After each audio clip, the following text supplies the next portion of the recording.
Nakakulong ngayon sa Quezon City Jail Facility. Sa Payatas, Quezon City ang dating newscaster na si Jay Sonza. Kinumpirma ito ng pamunuan ng Bureau of Jail Management and Penology o BJMP. Inaresto si Sonza matapos madiskubring may aktibong warrant of arrest laban sa kanya dahil sa mga kasong estafa at syndicated and large-scale illegal recruitment. Ito ay matapos dakipin si Sonza ng Bureau of Immigration 2 linggo na ang nakaraan habang pasakay sana ng isang flight patungong Hong Kong. Inilipat siya sa kustodiya ng National Bureau of Investigation hanggang sa i-turnover siya sa BJMP. Narito ang kabuuan ng balita.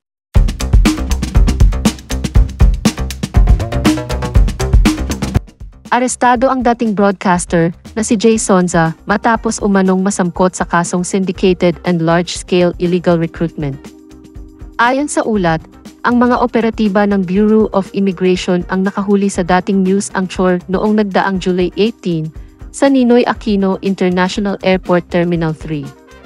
Ngayong araw August 15, nabalitang dinala na siya ng Bureau of Immigration sa tanggapan ng National Bureau of Investigation at doon pansamantalang ikinulong.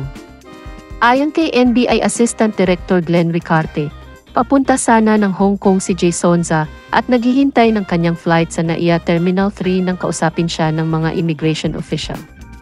Matapos ito, hinarang na siya at hindi na pinalabas ng bansa dahil sa pending estafa case na isinampa laban sa kanya.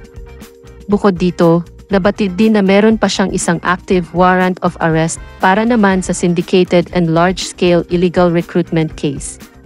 Pagkatapos may turnover sa NBI, dinala naman siya sa Bureau of Jail Management and Penology or BJMP.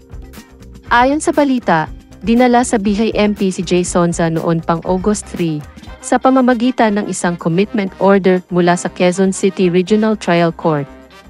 Nakausap na rin daw ni Jay Sonza ang kanyang abogado para sa mga legal options na maaari niyang gawin dahil wala ngang piyansa ang mga kasong syndicated o large-scale illegal recruitment.